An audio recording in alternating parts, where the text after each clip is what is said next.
അങ്ങനെ എൻ്റെ റിസൾട്ട് ആയിട്ടുണ്ടെന്ന് ആശുപത്രിയിൽ വിളിച്ച് പറഞ്ഞപ്പോഴേക്കും ദേ ഒരാൾ പോയി റിസൾട്ടൊക്കെ വാങ്ങിച്ച് വന്നിട്ടുണ്ട് കേട്ടോ. ഞാനവിടെ ക്യാമറയും ഓണാക്കി ഇങ്ങനെ നോക്കിയിരിക്കുകയാണ്. എനിക്ക് എന്തെങ്കിലും ഒരു തുമ്മലായാലും ജലദോഷമായാലും വന്നു കഴിഞ്ഞാൽ ഈ ഭൂമിയിൽ ഏറ്റവും എനിക്ക് തോന്നുന്നു വിഷമിക്കണതും സങ്കടപ്പെടുന്നതും ടെൻഷൻ ആവണമൊക്കെ ഈ ഒരു മുതൽ മാത്രം ഉണ്ടാവുള്ളൂ കേട്ടോ. എൻ്റെ ഒന്ന് വാടിക്കഴിഞ്ഞ് എന്നെക്കാളേറെ എനിക്ക് എന്തെങ്കിലും വന്നു കഴിഞ്ഞാൽ ഏറ്റവും വിഷമിക്കണതും ഈ ഒരു ആൾ തന്നെയാണ്. അപ്പോൾ വന്നു കഴിഞ്ഞപ്പോൾ അതേ ഒരു ചുമട് മരുന്നുകളായിട്ടാണ് വന്നേക്കണത്. അപ്പോൾ മൊത്തത്തിൽ നമുക്ക് ബ്ലഡിലും യൂറിനിലൊക്കെ നല്ല ഇൻഫെക്ഷൻ ആയിരിക്കുകയാണ്. അപ്പോൾ അതുകൊണ്ടാണ് ഈ വയ്യായ്ക്കയും കാരണങ്ങളും എന്നാ പറഞ്ഞേക്കണം. സ്കാനിങ്ങിനുണ്ട്, അതിൻ്റെ റിസൾട്ടൊക്കെ പിന്നീട് പറയാം.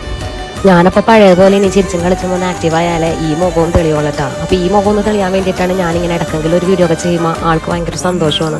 ഞാൻ ആക്റ്റീവായിട്ടിരിക്കുന്ന കാണുമ്പോഴാണ് ആളെ ഏറ്റവും സന്തോഷിക്കുന്നത്. അതുകൊണ്ടാണ് ഇടയ്ക്കിടയ്ക്ക് വയ്യാന്നുണ്ടെങ്കിലും ഞാനിങ്ങനെ ഓരോ വീഡിയോകളൊക്കെ എടുത്ത് നിങ്ങളോട്ട് എത്തിക്കുന്നത്.